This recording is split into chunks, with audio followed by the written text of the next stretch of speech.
Let's turn our attention to Tottenham, who fired Cristian Stellini yesterday, fired, relieved him of his duties, basically got rid of him, kicked him out the door, whatever you want to think about it.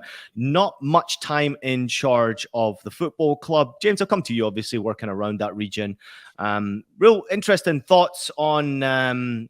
especially from Chairman Daniel Levy this morning, his comments. It was really interesting to see this decision, but it's probably the right decision to get rid of Stellini and give the club still a chance to try and get into a top four finish, or am I wrong here?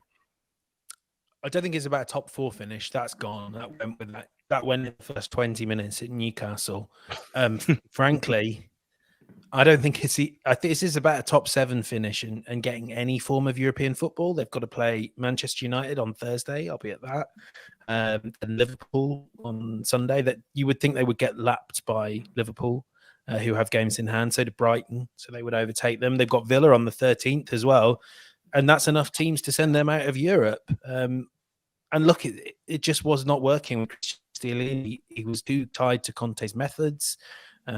I don't particularly know why they think it will work with Ryan Mason, who's got charge until the end of the season. I think maybe the best thing for them is to end up out of Europe. That would be only the second time in 17 years, it has to be said. And to completely start this whole project afresh, to have some really grown-up conversations with Kane, Son, anyone that's interested in leaving, and kind of take this right back down to foundations. I mean, frankly, players like Cristian Romero, I've never seen a more... I don't know what you guys thought watching it. I thought he was lazy, and I really am conscious of not using words like that generally because I think it's very hard to know what goes in the player's head. You can. No, it was lazy. Lie.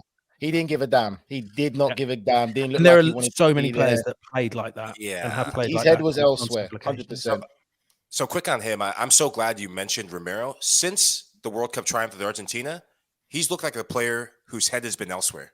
Hasn't looked like the same Romero who's had the bite last season. Thought he was such a difference to that back line for Tottenham Hotspurs and that top 4 finish. I know Harry Kane, Yin-Min Song doing the business up front, but Spurs, they were difficult to play against in the run-in last season. This season, since he's got that shiny medal, he's still in Buenos Aires celebrating, with Messi, celebrating Emi Martinez. I wish I could stand up and do the Emi Martinez thing, but I'd probably get fired. But that's a bit for me. What about your own Martinez that plays for your Man United that you love so much? He's still celebrating too, right? He's gone back in the treatment room celebrating, isn't he? He's been decent. I know, but he's still celebrating. Anyway, Ian. He's in rehab in Argentina right now. Tottenham, for me, is laughable, and it's just great to watch. I'm sorry. It really is great to watch because I think this decision right now just shows where Tottenham are at. I just don't understand why you'd have kept him on after you sacked Conte, knowing how close they are to management. It makes no sense. Make that decision from them. I think them sacking him now is just a cop-out for how much of a lack of direction there's a belief in these players. People are saying, oh, they blame Conte. No, I believe now the blame needs to be at Levy. Levy, for me, has been the problem at Tottenham now for so long because it's always been about financial gain for Tottenham more so than winning trophies. I remember when at one point Tottenham had one of the best models in the Premier League. They used to buy the best British players, keep them, compete, be successful, and sell them on for a huge profit. I'm talking about the times when they used to get Tom Huddleston, Aaron Lennon, Michael Carrick, and then sold him on, Jermaine Defoe. They used to buy the best. That was a great model. And for some reason, they went away from that. And then the managers that they were getting in wanted more complete and ready players. And it just hasn't been the same for Tottenham. They went away from a model that was very good, very sustainable, and very profitable to them, where you still felt they're only maybe 1 or 2 players away from it. All of that's changed. And I'm not surprised when you look at Tottenham right now, where they're standing. And then again, where's the next generation of players coming through? The squad is getting older. How long is this rebuilding process going to be? When you look at the likes of competing against Brighton, Newcastle, and all these other clubs that are already kind of above them, Tottenham's been a joke. Great leadership always comes from up top. And if you want to compare it, you look at Brighton. You don't hear too much about the Brighton chairmans or anything like that. There's a philosophy. They get the manager in place. They let the manager manage. The mentality that's being created in that Tottenham dressing room has been facilitated by up top. Everything that Conte said about the dressing room, the mentality in that fight, that was shown against Newcastle. That's just the reality. But other great clubs that run well starts from up top. and let managers manage, let directors of football be directors of football.